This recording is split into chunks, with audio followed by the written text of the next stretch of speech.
ਸ੍ਰੀ ਵਾਹਿਗੁਰੂ ਜੀ ਕਾ ਖਾਲਸਾ ਸ੍ਰੀ ਵਾਹਿਗੁਰੂ ਜੀ ਕੀ ਫਤਿਹ। ਗੁਰੂ ਰੂਪ ਸਾਧ ਸੰਗਤ ਜੀਓ, ਅੱਜ ਸਤਿਗੁਰੂ ਪਾਤਸ਼ਾਹ ਜੀ ਦੀ ਉਸ ਮਰਿਆਦਾ ਨੂੰ ਜੋ ਪੁਰਾਤਨ ਮਰਿਆਦਾ ਸਤਿਗੁਰਾਂ ਤੋਂ ਚੱਲੀ ਆ ਰਹੀ ਹੈ, ਕਈ ਤੋੜ ਮੜੋੜ ਕੇ ਰਹਿਰਾਸ ਸਾਹਿਬ ਜੀ ਦਾ ਪਾਠ ਕਰਦੇ ਨੇ। ਕਈਆਂ ਨੇ ਤਾਂ ਪੰਜਾਂ ਸ਼ਬਦਾਂ ਦਾ ਪਾਠ ਹੀ ਰਹਿਰਾਸ ਦਾ ਕਰਨਾ ਸ਼ੁਰੂ ਕਰ ਦਿੱਤਾ ਏ। ਸੋ ਦਰ ਤੇਰਾ ਕਿਹਾ ਸੋ ਘਰ ਕਿਹਾ ਤੋਂ ਲੈ ਕੇ ਕਾਹੇ ਰੇ ਮਨ ਚਿਤਵੈ ਉਦਮ ਤੱਕ ਹੀ ਪਾਠ ਕਰਨਾ ਜਿਹੜਾ ਏ ਉਹ ਮੰਨ ਲਿਆ, ਇੱਥੇ ਤੱਕ ਹੀ ਪਾਠ ਕਰਦੇ ਨੇ। ਕੋਈ ਮੁੰਦਾਵਣੀ ਤੱਕ ਪਾਠ ਕਰਦਾ ਹੈ ਤੇ ਕੋਈ ਕਿਸ ਤਰ੍ਹਾਂ ਪਾਠ ਕਰਦਾ, ਆਪਣੀ ਆਪਣੀ ਮਰਿਆਦਾ ਜਿਹੜੀ ਹੈ ਉਹ ਅਨੁਸਾਰ ਆਪਣੀਆਂ ਹੀ ਮਰਿਆਦਾ ਬਣਾ ਕੇ ਪਾਠ ਕਰ ਰਹੇ ਨੇ ਗੁਰਬਾਣੀ ਦਾ। ਤੇ ਜੋ ਸਤਿਗੁਰੂ ਪਾਤਸ਼ਾਹ ਜੀ ਨੇ ਸਾਨੂੰ ਮਰਿਆਦਾ ਦਿੱਤੀ ਹੈ, ਇਹ ਬਾਣੀ ਜਿਹੜੀ ਹੈ ਸਤਿਗੁਰੂ ਦੀ ਹੈ। ਬਾਣੀ ਬਿਰਲੋ ਵਿਚਾਰ ਸੀ, ਬਾਣੀ ਦੀ ਵਿਚਾਰ ਹੈ ਜਿਹਦੇ ਅੰਦਰ ਨਹੀਂ ਆਉਂਦੀ। ਜੋ ਬਾਣੀ ਨੂੰ ਵਿਚਾਰ ਕੇ ਨਹੀਂ ਪੜ੍ਹਦਾ, ਮਰਿਆਦਾ ਨੂੰ ਤੋੜਦਾ ਹੈ, ਉਹ ਗੁਰੂ ਦੀ ਬਾਣੀ ਦੀ ਬੇਅਦਬੀ ਕਰਦਾ ਹੈ। ਪਰ ਅਸੀਂ ਗੁਰੂ ਨੂੰ ਨਮਸਕਾਰ ਵੀ ਕਰਦੇ ਹਾਂ ਤੇ ਗੁਰੂ ਦਾ ਕਹਿਣਾ ਵੀ ਨਹੀਂ ਮੰਨਦੇ। ਇਸ ਵਾਸਤੇ ਵਿਚਾਰ ਬਣਿਆ ਕਿ ਜੋ ਗੁਰੂ ਪਾਤਸ਼ਾਹ ਜੀ ਦੀ ਮਰਿਆਦਾ ਹੈ, ਜੋ ਸਤਿਗੁਰਾਂ ਨੇ ਸਾਨੂੰ ਬਖਸ਼ਿਸ਼ ਕੀਤੀ ਹੈ, ਜੋ ਸ੍ਰੀ ਗੁਰੂ ਕਲਗੀਧਰ ਪਾਤਸ਼ਾਹ ਜੀ ਨੇ ਪਵਿੱਤਰ ਰਹਿਰਾਸ ਪੜ੍ਹਨ ਦਾ ਮਹਾਤਮ ਸਾਨੂੰ ਦੱਸਿਆ ਹੈ। ਸ੍ਰੀ ਕਲਗੀਧਰ ਜੀ ਦਾ ਪਵਿੱਤਰ ਹੁਕਮ ਹਰ ਸਿੱਖ ਦੇ ਤਾਈਂ ਰਹਿਰਾਸ ਪੜ੍ਹਨ ਦਾ ਰਹਿਤਨਾਮਿਆਂ ਵਿੱਚ ਕਥਨ ਕੀਤਾ ਹੈ। ਤੇ ਆਪਾਂ ਉਹਨਾਂ ਦੇ ਉੱਪਰ ਵਿਚਾਰ ਕਰਾਂਗੇ। ਸਤਿਗੁਰੂ ਪਾਤਸ਼ਾਹ ਜੀ ਦਾ ਫਰਮਾਨ ਹੈ, ਰਹਿਤਨਾਮਾ ਭਾਈ ਪ੍ਰਹਲਾਦਾ ਸਿੰਘ ਜੀ ਦਾ ਲਿਖਤ ਵਿੱਚ ਆਉਂਦਾ ਹੈ, ਦੋਹਰਾ ਐਰਾਹ ਰਹਿਰਾਸ ਸਮੇਂ ਗੁਰ ਹੁਕਮ ਕੋ ਪੜ੍ਹੇ ਪ੍ਰੀਤ ਸਤ ਭਾਉ ਪ੍ਰੇਮ ਸਹਿਤ ਰਸਨਾ ਰਟੇ ਪ੍ਰਗਟ ਮਿਲੇ ਮੋਹ ਆਏ। ਫਿਰ ਜ਼ਰੂਰੀ ਬੇਨਤੀ ਕਿ ਪੰਚਮ ਪਿਤਾ ਸ੍ਰੀ ਗੁਰੂ ਅਰਜਨ ਦੇਵ ਮਹਾਰਾਜ ਜੀ ਨੇ ਜੋ ਸ੍ਰੀ ਗੁਰੂ ਗ੍ਰੰਥ ਸਾਹਿਬ ਜੀ ਦੀ ਬੀੜ ਭਾਈ ਗੁਰਦਾਸ ਜੀ ਪਾਸੋਂ ਲਿਖਵਾਈ ਹੈ, ਜੋ ਅੱਜ ਕੱਲ੍ਹ ਸ੍ਰੀ ਕਰਤਾਰਪੁਰ ਸੀਸ ਮਹਿਲ ਵਿਖੇ ਬਿਰਾਜਮਾਨ ਹੈ, ਉਸ ਵਿਖੇ ਰਹਿਰਾਸ ਦੇ ਕੇਵਲ 5 ਸ਼ਬਦ ਅੰਕਿਤ ਕੀਤੇ ਹੋਏ ਹਨ। ਪਹਿਲਾ ਸ਼ਬਦ ਸੋ ਦਰ ਤੇਰਾ ਕਿਹਾ ਸੋ ਘਰ ਕਿਹਾ। ਦੂਸਰਾ ਸ਼ਬਦ ਸੁਣ ਵੱਡਾ ਆਖੈ ਸਭ ਕੋਇ। ਤੀਸਰਾ ਸ਼ਬਦ ਆਖਾ ਜੀਵਾ ਵਿਸਰੈ ਮਰ ਜਾਉ। ਚੌਥਾ ਸ਼ਬਦ ਹਰ ਕੇ ਜਨ ਸਤਿਗੁਰ ਸਤਿਪੁਰਖਾ। ਪੰਜਵਾਂ ਸ਼ਬਦ ਕਾਹੇ ਰੇ ਮਨ ਚਿਤਵੈ ਉਦਮ। ਅਤੇ ਪੰਚਮ ਪਾਤਸ਼ਾਹ ਜੀ ਵੇਲੇ ਸੰਧਿਆ ਨੂੰ ਕੇਵਲ 5 ਸ਼ਬਦ ਹੀ ਪੜ੍ਹੇ ਜਾਂਦੇ ਸਨ।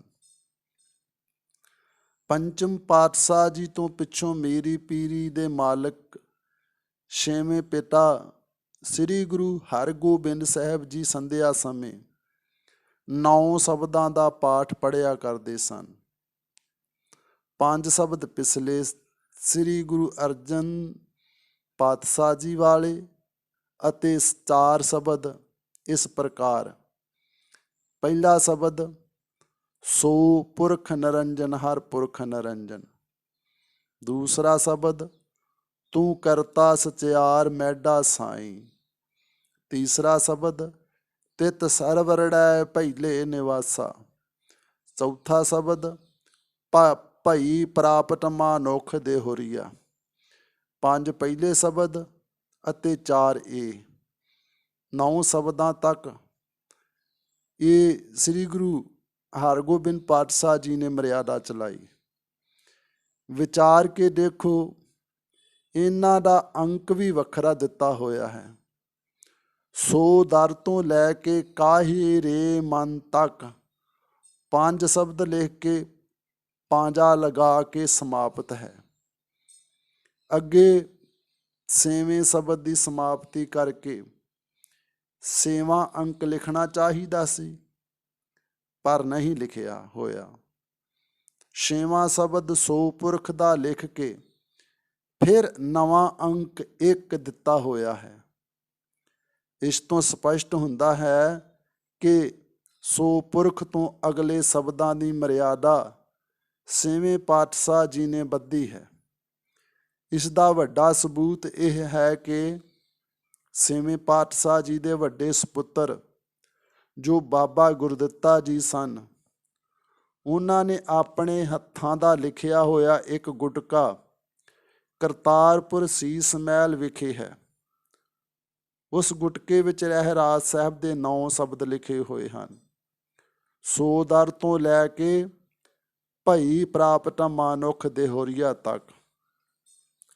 ਇਸ ਤੋਂ ਅੱਗੇ ਦੋਹਰਿਆਂ, ਸਵਈਆਂ ਸਹਿਤ, ਚੌਪਈ ਦਾ ਪਾਠ, ਆਨੰਦ ਸਾਹਿਬ ਜੀ ਦਾ ਪਾਠ, ਮੁਦਾਵਣੀ ਦਾ ਪਾਠ, ਤਿੱਥੈ ਤੂੰ ਸਮਰੱਥ, ਅੰਤਰ ਗੁਰ ਆਰਾਧਨਾ, ਰੱਖੇ ਰੱਖਣਹਾਰ, ਇਹ ਸਾਰੀ ਰਹਿਰਾਸ ਪੜ੍ਹਨ ਦੀ ਮਰਿਆਦਾ 10ਵੇਂ ਪਿਤਾ ਸ੍ਰੀ ਕਲਗੀਧਰ ਜੀ ਨੇ ਚਲਾਈ ਹੈ।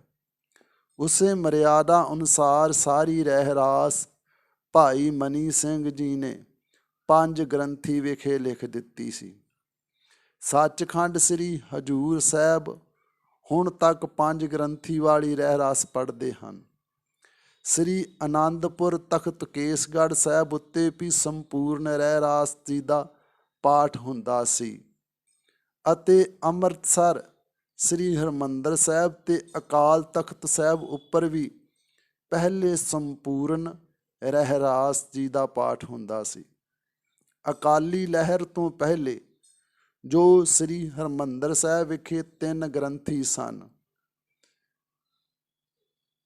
ਸ੍ਰੀਮਾਨ ਭਾਈ ਜਵਾਹਰ ਸਿੰਘ ਜੀ ਹੈੱਡ ਗ੍ਰੰਥੀ, ਦੂਸਰੇ ਸਨ ਭਾਈ ਸਾਹਿਬ ਹੀਰਾ ਸਿੰਘ ਜੀ, ਤੀਸਰੇ ਸਨ ਭਾਈ ਸਾਹਿਬ ਭਾਈ ਭਗਤ ਸਿੰਘ ਜੀ।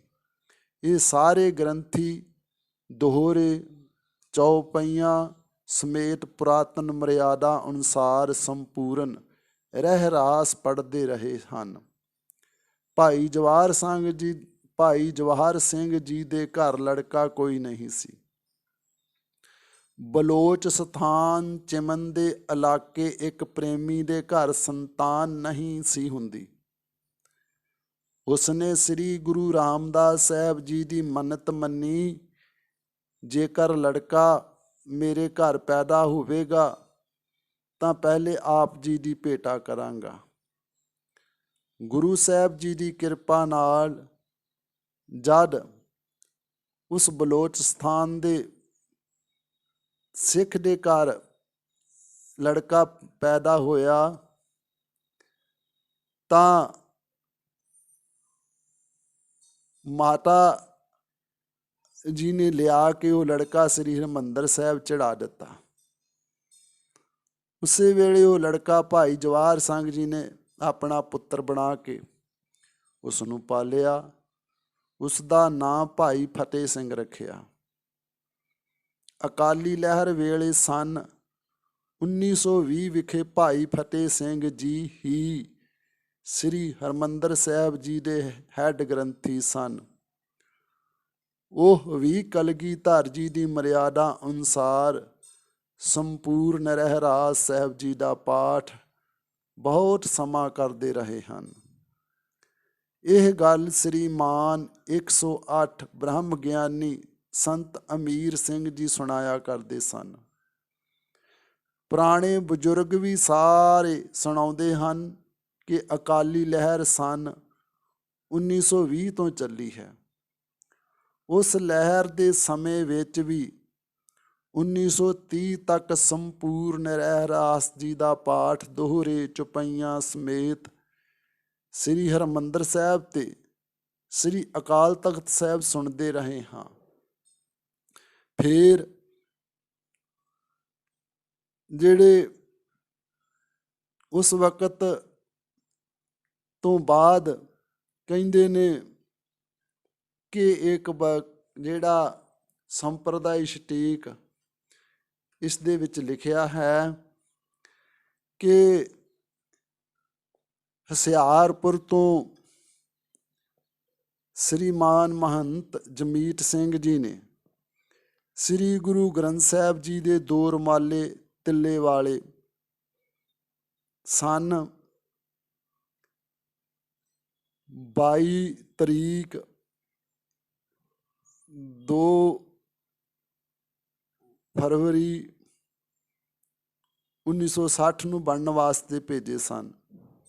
ਨਾਲ ਹੀ ਉਹਨਾਂ ਨੇ ਇੱਕ ਬਿਰਧ ਪ੍ਰੇਮੀ ਭੇਜਿਆ ਸੀ ਜਿਸ ਦਾ ਨਾਮ ਭਾਈ ਜੈ ਸਿੰਘ ਸੀ। ਉਹਨਾਂ ਨੇ ਆਪਣਾ ਸਾਰਾ ਜ਼ਿਕਰ ਜਿਹੜਾ ਇਸ ਹਵਾਲੇ ਵਿੱਚ ਦਿੱਤਾ ਹੋਇਆ ਹੈ ਤੇ ਦੱਸਦੇ ਨੇ ਕਿ ਉਹ ਜਿਹੜਾ ਭਾਈ ਜੈ ਸਿੰਘ ਸੀ ਉਹ ਕਹਿੰਦਾ ਸੀ ਕਿ ਮੈਂ ਪਹਿਲੇ ਸਰਗੋਧੇ ਗੁਰਦੁਆਰੇ ਵਿੱਚ ਗ੍ਰੰਥੀ ਸਾਂ।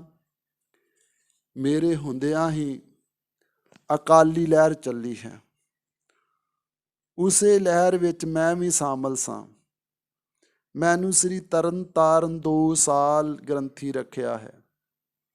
1920 ਤੇ 1921 ਵਿੱਚ ਮੈਂ ਆਪ ਉੱਥੇ ਪੁਰਾਤਨ ਮਰਿਆਦਾ ਅਨੁਸਾਰ ਦੋਹਰੇ ਚੌਪਈਆਂ ਸਮੇਤ ਰਹਿਰਾਸ ਜੀ ਦਾ ਪਾਠ ਕਰਦਾ ਰਿਹਾ ਹਾਂ ਅਤੇ ਜਦ ਵੀ ਮੈਨੂੰ ਅੰਮ੍ਰਿਤਸਰ ਆਉਣ ਦਾ ਸਮਾਂ ਮਿਲਦਾ ਸੀ ਤਦ ਮੈਂ ਇੱਥੇ ਵੀ ਭਾਈ ਫਤਿਹ ਸਿੰਘ ਜੀ ਗ੍ਰੰਥੀ ਪਾਸੋਂ ਜੋ ਦਰਬਾਰ ਸਾਹਿਬ ਦੇ ਸੱਚਖੰਡ ਦੇ ਸਿੰਘ ਸਾਹਿਬ ਸਨ ਉਹਨਾਂ ਕੋਲੋਂ ਰਹਿਰਾਸ ਦਾ ਸੰਪੂਰਨ ਪਾਠ ਸੁਣਦਾ ਰਿਹਾ ਸੀ।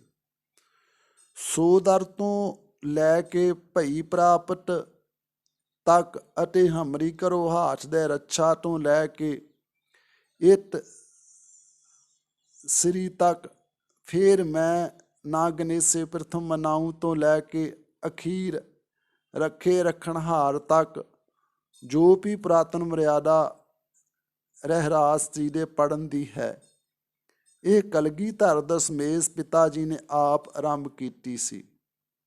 ਸ੍ਰੀਮਾਨ 108 ਸੰਤ ਅਤਰ ਸਿੰਘ ਜੀ ਮਸਤੂਆਣੇ ਵਾਲੇ ਸੁਣਾਇਆ ਕਰਦੇ ਸਨ ਕਿ ਕਲਗੀਧਰ ਮਹਾਰਾਜ ਜੀ ਦੇ ਕਮਰ ਕੱਸੇ ਦਾ ਜੋ ਗੁਟਕਾ ਹੈ ਉਸ ਦਾ ਦਰਸ਼ਨ ਅਸਾਂ ਨੇ ਰਾਜਸਥਾਨ ਧੌਲਪੁਰ ਮਹਿਲਾਂ ਵਿਖੇ ਕੀਤਾ ਹੈ। ਉਸ ਗੁਟਕੇ ਵਿਖੇ ਪੁਰਾਤਨ ਮਰਿਆਦਾ ਵਾਲੀ ਸੰਪੂਰਨ ਰਹਿਰਾਸ ਹੈ। ਜਿਹੜੇ ਵੀ ਮਨੁੱਖ ਆਪਣੀ ਮਨਮਤ ਅਨੁਸਾਰ ਦਸ਼ਮੇਸ਼ ਪਿਤਾ ਜੀ ਦੀ ਫਰਮਾਈ ਹੋਈ ਮਰਿਆਦਾ ਅਨੁਸਾਰ ਸੰਪੂਰਨ ਰਹਿਰਾਸ ਦਾ ਪਾਠ ਨਹੀਂ ਪੜ੍ਹਦੇ ਜਾਂ ਨਹੀਂ ਸੁਣਦੇ ਉਹਨਾਂ ਦੀ ਮੁਕਤੀ ਕਦੇ ਨਹੀਂ ਹੋ ਸਕਦੀ। ਦਾਸ ਦੀ 2 ਹੱਥ ਜੋੜ ਕੇ ਹਰ ਸੱਜਣ ਅੱਗੇ ਬੇਨਤੀ ਹੈ ਗੁਰੂ ਸਾਹਿਬ ਦੇ ਹੁਕਮ ਅਨੁਸਾਰ ਰੋਜ਼ਾਨਾ ਸੰਪੂਰਨ ਰਹਿਰਾਸ ਸਾਹਿਬ ਜੀ ਦਾ ਪਾਠ ਕਰਕੇ ਮਨੁੱਖ ਦਾ ਜਨਮ ਦੀ ਸਫਲਤਾ ਪ੍ਰਾਪਤ ਕਰਨ। ਤੇ ਇਸੇ ਪ੍ਰਕਾਰ ਇੱਕ ਗੁਰੂ ਨਾਨਕ ਦੇਵ ਮਹਾਰਾਜ ਜੀ ਦੇ ਇਤਿਹਾਸ ਵਿੱਚੋਂ ਸਾਖੀ ਮਿਲਦੀ ਹੈ ਕਿ ਇੱਕ ਵਾਰੀ ਇੱਕ ਸਮੇਂ ਰਾਵੀ ਦਰਿਆ ਦੇ ਕਿਨਾਰੇ ਕਰਤਾਰਪੁਰ ਸਾਹਿਬ ਵਿਖੇ ਸੇਵਾ ਕਰਦਿਆਂ ਸਤਿਗੁਰੂ ਅੰਗਦ ਦੇਵ ਜੀ ਨੇ ਸ੍ਰੀ ਗੁਰੂ ਨਾਨਕ ਦੇਵ ਜੀ ਪਾਸ ਬੇਨਤੀ ਕੀਤੀ ਕਿ ਆਪ ਕਿਰਪਾ ਕਰਕੇ ਮੈਨੂੰ ਸੁੰਨ ਸਮਾਧੀਆਂ ਵਾਲਿਆਂ ਦੇ ਦਰਸ਼ਨ ਕਰਵਾ ਦਿਓ। ਸ੍ਰੀ ਗੁਰੂ ਨਾਨਕ ਦੇਵ ਜੀ ਨੇ ਕਿਹਾ, ਹੇ ਪੁਰਖਾ ਨੇਤਰ ਬੰਦ ਕਰ। ਜਾਂ ਉਹਨਾਂ ਨੇ ਨੇਤਰ ਬੰਦ ਕੀਤੇ ਤਾਂ ਕੀ ਦੇਖਿਆ ਕਿ ਕਿਸੇ ਹੋਰ ਹੀ ਦੇਸ਼ ਵਿੱਚ ਚਲੇ ਗਏ ਹਨ। ਭਾਈ ਲਹਿਣਾ ਜੀ ਜਾ ਕੇ ਪੁੱਛਿਆ ਕਿ ਇਹ ਸੁੰਨ ਸਮਾਧੀਆਂ ਦਾ ਦੇਸ਼ ਹੈ। ਉੱਥੋਂ ਦੇ ਵਾਸੀਆਂ ਨੇ ਕਿਹਾ, ਨਹੀਂ ਜੀ, ਉਹ ਦੇਸ਼ ਤਾਂ ਅੱਗੇ ਹੈ, ਪਰ ਉਹਨਾਂ ਦੇ ਹੱਥ ਮੂੰਹ ਕਾਲੇ ਦੇਖੇ ਉਹਨਾਂ ਲੋਕਾਂ ਦੇ, ਜਿਨ੍ਹਾਂ ਦੇ ਕੋਲੋਂ ਪੁੱਛਿਆ ਕਿ ਇਹ ਸੁੰਨ ਸਮਾਧੀਆਂ ਦਾ ਦੇਸ਼ ਹੈ। ਜਾਂ ਅੱਗੇ ਗਏ ਤਾਂ ਉੱਥੋਂ ਦੇ ਵਾਸੀ ਲੋਕਾਂ ਦੇ ਮੂੰਹ ਸੂਰ ਦੇ ਮੂੰਹ ਲੱਗੇ ਡਿੱਠੇ ਵੇਖੇ। ਗੁਰੂ ਅੰਗਦ ਦੇਵ ਜੀ ਦੇ ਪੁੱਛਣ ਤੇ ਉਹਨਾਂ ਨੇ ਵੀ ਕਿਹਾ, ਜੀ ਸੁੰਨ ਸਮਾਧੀਆਂ ਵਾਲੇ ਅੱਗੇ ਹਨ। ਉਹਨਾਂ ਤੋਂ ਹੋਰ ਅੱਗੇ ਜਾ ਕੇ ਦੇਖਿਆ, ਉਹਨਾਂ ਦੇ ਮੂੰਹ ਪਿਛਲੇ ਪਾਸੇ ਲੱਗੇ ਹਨ। ਹੋਰ ਉਸ ਤੋਂ ਅੱਗੇ ਜਾ ਕੇ ਧੌਣਾਂ ਵਿੱਚ ਕਿੱਲੇ ਠੁਕਿਆਂ ਵਾਲੇ ਦੇਖੇ। ਉਹਨਾਂ ਤੋਂ ਪੁੱਛਿਆ ਕਿ ਸੁੰਨ ਸਮਾਧੀਆਂ ਵਾਲੇ ਦੇਸ਼ ਕਿੱਥੇ ਹਨ। ਉਹਨਾਂ ਨੇ ਵੀ ਕਿਹਾ ਕਿ ਅੱਗੇ ਹਨ। ਭਾਈ ਲਹਿਣਾ ਜੀ ਅੱਗੇ ਜਾ ਕੇ ਸੁੰਦਰ ਸਰੂਪ ਵਾਲੀਆਂ ਅਪੱਛਰਾਂ ਦੇਖੀਆਂ ਉਹਨਾਂ ਨੇ। ਉਹ ਪੁੱਠੇ ਲਟਕਦੇ ਹੋਏ ਮਨੁੱਖਾਂ ਦਾ ਮਾਸ ਖਾ ਰਹੀਆਂ ਸਨ। ਉਹ ਵਿਚਾਰੇ ਹਾਏ ਹਾਏ ਕਰਦੇ ਕੁਰਲਾ ਰਹੇ ਸਨ। ਉਹਨਾਂ ਨੇ ਵੀ ਸੁੰਨ ਸਮਾਧੀਆਂ ਦਾ ਦੇਸ਼ ਅੱਗੇ ਦੱਸਿਆ। ਅੱਗੇ ਗਏ ਤਾਂ ਉਸ ਜਗ੍ਹਾ ਕੋਈ ਆਦਮੀ ਨਹੀਂ ਸੀ। ਸ਼ਾਮ ਹੋਈ। ਸਤਿਗੁਰੂ ਅੰਗਦ ਦੇਵ ਜੀ ਉੱਥੇ ਬੈਠੇ ਰਹੇ। 2 ਘੜੀਆਂ ਰਾਤ ਹੋ ਗਈ ਤੇ ਦੇਵਲੋਕ ਵਿੱਚੋਂ ਦਿਵ ਸਰੂਪ ਉਤਰੇ। ਕੁਦਰਤੀ ਉਹਨਾਂ ਵਾਸਤੇ ਪਲੰਘ ਵਿਸ ਗਏ ਤੇ ਉਹਨਾਂ ਵਾਸਤੇ ਥਾਲ ਵੀ ਲੱਗ ਗਏ ਭੋਜਨ ਦੇ, ਤੇ ਸਭਨਾਂ ਨੇ ਪ੍ਰਸਾਦ ਛਕਿਆ। ਸਤਿਗੁਰੂ ਅੰਗਦ ਦੇਵ ਜੀ ਨੂੰ ਵੀ ਉਹਨਾਂ ਪ੍ਰਸਾਦਾ ਛਕਾਇਆ ਤੇ ਸਤਿਕਾਰ ਨਾਲ ਪਲੰਘ ਤੇ ਬਿਠਾਇਆ। ਜਾਂ ਪ੍ਰਸਾਦ ਛਕ ਚੁੱਕੇ ਤਾਂ ਭਾਈ ਲਹਿਣਾ ਗੁਰੂ ਅੰਗਦ ਦੇਵ ਜੀ ਨੇ ਪੁੱਛਿਆ ਕਿ ਭਾਈ ਸੁੰਨ ਸਮਾਧੀਆਂ ਦੀ ਇਹੀ ਨਗਰੀ ਹੈ। ਉਹਨਾਂ ਭਲੇ ਪੁਰਸ਼ਾਂ ਨੇ ਕਿਹਾ, ਜੀ ਸਾਨੂੰ ਬੋਲਣ ਦੀ ਲੋੜ ਨਹੀਂ, ਤੁਸੀਂ ਸਾਡੇ ਸਰੀਰ ਨਾਲ ਕੰਨ ਲਗਾ ਕੇ ਸੁਣੋ। ਜਾਂ ਸੁਣਿਆ ਤਾਂ ਸਾਰੇ ਅੰਗਾਂ ਤੇ ਰੋਮ ਰੋਮ ਵਿੱਚੋਂ ਵਾਹਿਗੁਰੂ ਵਾਹਿਗੁਰੂ ਜੀ ਦਾ ਆਵਾਜ਼ਾਂ ਆ ਰਿਹਾ ਸੀ। ਤਾਂ ਜਾਣ ਲਿਆ ਕਿ ਇਹੀ ਸੁੰਨ ਸਮਾਧੀਆਂ ਵਾਲੇ ਹਨ। ਫਿਰ ਪੁੱਛਿਆ ਕਿ ਜੋ ਪਹਿਲੇ ਲੋਕਾਂ ਦੇ ਹੱਥ ਮੂੰਹ ਕਾਲੇ ਸਨ, ਅੱਗੇ ਜਾ ਕੇ ਸੂਰ ਦੇ ਹੱਥ ਮੂੰਹ ਦੇਖੇ, ਉਹ ਕੌਣ ਹਨ? ਜਿਹੜੇ ਪਹਿਲੋਂ ਭਾਈ ਲਹਿਣਾ ਜੀ ਪਹਿਲੇ ਦੇਸ਼ ਵਿੱਚ ਜਦੋਂ ਗਏ ਆ ਤੇ ਉਹਨਾਂ ਦੇਖਿਆ ਤਾਂ ਸੁੰਨ ਸਮਾਧੀਆਂ ਵਾਲਿਆਂ ਨੂੰ ਇਹ ਸਵਾਲ ਕੀਤਾ ਕਿ ਜਿਨ੍ਹਾਂ ਦੇ ਹੱਥ ਮੂੰਹ ਕਾਲੇ ਵੇਖੇ ਆ ਤੇ ਸੂਰ ਦੇ ਮੂੰਹ ਹੱਥ ਉਹਨਾਂ ਦੇ ਵੇਖਿਆ, ਉਹ ਕੌਣ ਹਨ? ਤੋ ਸੁੰਨ ਸਮਾਧੀਆਂ ਵਾਲਿਆਂ ਨੇ ਕਿਹਾ ਕਿ ਉਹਨਾਂ ਲੋਕਾਂ ਨੇ ਬਿਪਤਾ ਸਮੇਂ ਲੋੜ ਪੂਰੀ ਕਰਨ ਵਾਸਤੇ ਸੰਗਤ ਵਿੱਚ ਮੰਨਤਾਂ ਮੰਨੀਆਂ, ਅਰਦਾਸਾਂ ਕਰਾਈਆਂ, ਪਰ ਸੁੱਖਣਾ ਨਾ ਦਿੱਤੀਆਂ। ਇਸੇ ਦੋਸ਼ ਕਰਕੇ ਉਹਨਾਂ ਦੇ ਮੂੰਹ ਕਾਲੇ ਹੋ ਗਏ ਅਤੇ ਸੂਰ ਦੇ ਮੂੰਹ ਵਾਲੇ ਉਹ ਮਨੁੱਖ ਹਨ ਜਿਨ੍ਹਾਂ ਨੇ ਕੋਈ ਦਾਨ ਪੁੰਨ ਨਹੀਂ ਕੀਤਾ ਅਤੇ ਪਰਾਈ ਨਿੰਦਾ ਹੀ ਕਰਦੇ ਰਹੇ। ਉਹ ਕਿਸੇ ਗੁਰੂ ਪੀਰ ਅੱਗੇ ਨਹੀਂ ਨਿਵੇ। ਉਹਨਾਂ ਦੇ ਮੂੰਹ ਹੱਥ ਪੈਰ ਕਾਲੇ ਹੋ ਗਏ ਅਤੇ ਸੂਰ ਦੇ ਮੂੰਹ ਲੱਗ ਗਏ ਉਹਨਾਂ ਨੂੰ। ਫਿਰ ਭਾਈ ਲਹਿਣਾ ਜੀ ਨੇ ਪੁੱਛਿਆ ਕਿ ਅੱਗੇ ਜਾ ਕੇ ਜਿਨ੍ਹਾਂ ਦੇ ਮੂੰਹ ਪਿੱਠ ਪਿੱਛੇ ਲੱਗੇ ਦੇਖੇ ਹਨ, ਉਹ ਕੌਣ ਸਨ? ਅਤੇ ਜਿਹੜੇ ਕਿੱਲੇ ਠੁਕੇ ਹੋਏ ਧੌਣਾਂ ਵਿੱਚ, ਉਹਨਾਂ ਨੇ ਕੀ ਕਰਮ ਕੀਤਾ ਹੈ? ਤਾਂ ਸੁੰਨ ਸਮਾਧੀਆਂ ਵਾਲਿਆਂ ਪੁਰਸ਼ਾਂ ਨੇ ਆਖਿਆ, ਮਾਤ ਲੋਕ ਦੀ ਧਰਤੀ ਪਰ ਉਹ ਪੁੰਨ ਦਾ ਸਦਕਾ ਅਮੀਰ ਤਾਂ ਬਣ ਗਏ, ਪਰ ਕਿਸੇ ਸਵਾਲੀ ਦਾ ਸਵਾਲ ਨਾ ਪੂਰਾ ਕੀਤਾ। ਕਿਸੇ ਮੰਗਤੇ ਨੇ ਜੇਕਰ ਹੱਥ ਅੱਡ ਕੇ ਕੁਛ ਮੰਗਿਆ ਤਾਂ ਮੂੰਹ ਫੇਰ ਲਿਆ। ਅਤੇ ਜਿਨ੍ਹਾਂ ਲੋਕਾਂ ਦੀ ਧੌਣਾਂ ਵਿੱਚ ਕਿੱਲੇ ਠੁਕੇ ਦੇਖੇ, ਉਹਨਾਂ ਨੇ ਕਦੀ ਵੀ ਧਰਮਸ਼ਾਲਾ, ਗੁਰਦੁਆਰੇ ਜਾਂ ਸੰਤ ਭਗਤ ਅੱਗੇ ਆਪਣਾ ਸਿਰ ਨਹੀਂ ਝੁਕਾਇਆ। ਉਹਨਾਂ ਨੇ ਨਮਸਕਾਰ ਨਹੀਂ ਕੀਤੀ ਰੱਬ ਅੱਗੇ, ਸਦਾ ਹੀ ਹੰਕਾਰ ਵਿੱਚ ਆਕੜੇ ਰਹੇ, ਜਿਸ ਕਰਕੇ ਉਹਨਾਂ ਦੀਆਂ ਧੌਣਾਂ ਵਿੱਚ ਕਿੱਲੇ ਠੁਕੇ ਹੋਏ ਹਨ। ਅੱਗੇ ਜਿਉਂਦੇ ਪੁਰਖਾਂ ਨੂੰ ਸੁੰਦਰ ਰੂਪ ਵਾਲੀਆਂ ਇਸਤਰੀਆਂ ਖਾ ਰਹੀਆਂ ਸਨ। ਉਹ ਕਿਸ ਪਾਪ ਦਾ ਫਲ ਭੋਗ ਰਹੇ ਹਨ? ਤਾਂ ਸੁਣ ਸਮਾਧੀਆਂ ਵਾਲਿਆਂ ਪੁਰਖਾਂ ਨੇ ਆਖਿਆ, ਜਿਨ੍ਹਾਂ ਨੇ ਮਾਤ ਲੋਕ ਵਿੱਚ ਧੀਆਂ ਭੈਣਾਂ ਦੇ ਪੈਸੇ ਲੈ ਕੇ ਖਾਧੇ ਹਨ, ਉਹ ਆਪਣਾ ਬਦਲਾ ਲੈਣ ਵਾਸਤੇ ਉਹਨਾਂ ਨੂੰ ਵੱਢ ਵੱਢ ਕੇ ਖਾਂਦੀਆਂ ਹਨ। ਫਿਰ ਉਹਨਾਂ ਤੋਂ ਪੁੱਛਿਆ, ਤੁਸੀਂ ਇਸ ਵੇਲੇ ਕਿੱਥੋਂ ਆਏ ਹੋ? ਰਹਿ ਰਾਸ ਸੰਪੂਰਨ ਨਾ ਕਰਨ ਦਾ ਮਹਾਤਮ ਅਸਲੀ ਕੀ ਹੈ? ਉਸ ਬਾਰੇ ਇਹ ਪੰਕਤੀ ਆਈ ਹੈ ਕਿ ਜਿਹੜੇ ਸ਼ਾਮ ਨੂੰ ਰਹਿ ਰਾਸ ਨਹੀਂ ਕਰਦੇ, ਸਿੱਖ ਤਾਂ ਅਖਵਾਉਂਦੇ ਨੇ, ਆਪਣੇ ਆਪ ਤੇ ਤਨ ਤੇ ਬੜੇ ਬੜੇ ਵੱਡੇ ਲਿਬਾਸ ਧਾਰਨ ਕੀਤੇ ਆ ਤੇ ਧੰਦੇ ਚਲਾ ਰਹੇ ਨੇ ਸਿੱਖੀ ਦੇ ਨਾਂ ਦੇ ਉੱਤੇ, ਤੇ ਮਾਇਆ ਲਿਆ ਲਿਆ ਕੇ ਖੁਆਰ ਕਰ ਰਹੇ ਨੇ, ਢਿੱਡ ਭਰ ਰਹੇ ਨੇ, ਤੇ ਮਨ ਵਿੱਚ ਹੰਕਾਰ, ਕਾਮ, ਕ੍ਰੋਧ, ਲੋਭ, ਵਾਸਨਾ ਵਸੀਆਂ ਹੋਈਆਂ। ਕਦੀ ਰੱਬ ਨੂੰ ਯਾਦ ਹੀ ਨਹੀਂ ਕੀਤਾ, ਨਾ ਅੰਮ੍ਰਿਤ ਵੇਲੇ ਬਾਣੀ ਪੜ੍ਹੀ, ਨਾ ਸ਼ਾਮ ਨੂੰ ਰਹਿ ਰਾਸ ਸਾਹਿਬ ਜੀ ਦਾ ਜਾਪ ਕੀਤਾ। ਉਸ ਬਾਰੇ ਇਹ ਪੰਕਤੀ ਆ ਰਹੀ ਆ।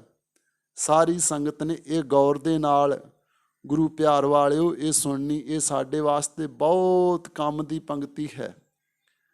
ਫਿਰ ਉਹਨਾਂ ਤੋਂ ਪੁੱਛਿਆ, ਭਾਈ ਲਹਿਣਾ ਜੀ ਨੇ, ਤੁਸੀਂ ਇਸ ਵੇਲੇ ਕਿੱਥੋਂ ਆਏ ਹੋ ਤੇ ਸਾਰਾ ਦਿਨ ਕਿੱਥੇ ਰਹਿੰਦੇ ਹੋ?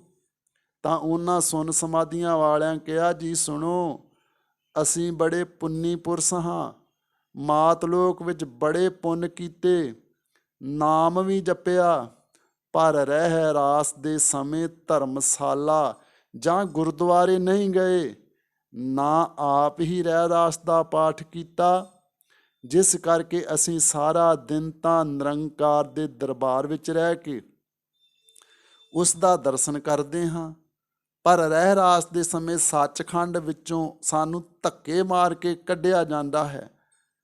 ਇੱਕ ਪਹਿਰ ਨਿਰੰਕਾਰ ਦੇ ਪਾਸ ਨਹੀਂ ਜਾ ਸਕਦੇ, ਤੇ ਜਦੋਂ ਰਹਿ ਰਾਸ ਦੀ ਸਮਾਪਤੀ ਹੁੰਦੀ ਅਸੀਂ ਫੇਰ ਜਾਂਦੇ ਹਾਂ।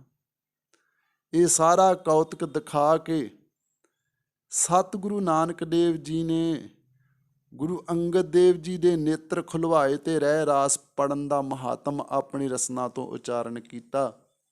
ਸਾਧ ਸੰਗਤ ਜੀ, ਇਹ ਹੈ ਰਹਿ ਰਾਸ ਸਾਹਿਬ ਜੀ ਦਾ ਮਹਾਤਮ। ਸਾਨੂੰ ਇਹ ਰਸਨਾ ਨਾਮ ਜਪਣ ਵਾਸਤੇ ਦਿੱਤੀ ਹੈ। ਅਸੀਂ ਤਾਂ ਖਾਲੀ ਲਿਬਾਸ ਤਨ ਤੇ ਧਾਰਨ ਕਰ ਲਿਆ, ਸੰਸਾਰ ਦੇ ਵਿੱਚ ਗੁਰੂ ਦੀ ਨਿੰਦਿਆ ਕਰਾ ਰਹੇ ਹਾਂ। ਅਸੀਂ ਕੋਈ ਜਪ ਤਪ ਨਹੀਂ, ਕੋਈ ਕਮਾਈ ਨਹੀਂ, ਕੋਈ ਬੰਦਗੀ ਨਹੀਂ,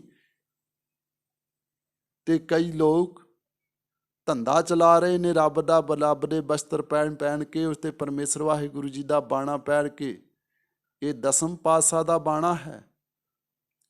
ਤੇ ਜਿਹੜਾ ਮਨੁੱਖ ਸ਼ਾਮ ਵੇਲੇ ਰਹਿ ਰਾਸ ਜੀ ਦਾ ਪਾਠ ਨਹੀਂ ਕਰਦਾ, ਉਹਨੂੰ ਦਰਗਾਹ ਵਿੱਚ ਢੋਈ ਨਹੀਂ ਮਿਲਦੀ ਅਤੇ 84 ਲੱਖ ਜੂਨੀਆਂ ਵਿੱਚ ਫਿਰਦਾ ਹੈ। ਉਸ ਉੱਤੇ ਗੁਰੂ ਕਲਗੀਧਰ ਜੀ ਨੇ ਰਹਿਤਨਾਮਿਆਂ ਵਿੱਚ ਇਉਂ ਬਚਨ ਫਰਮਾਏ ਹਨ।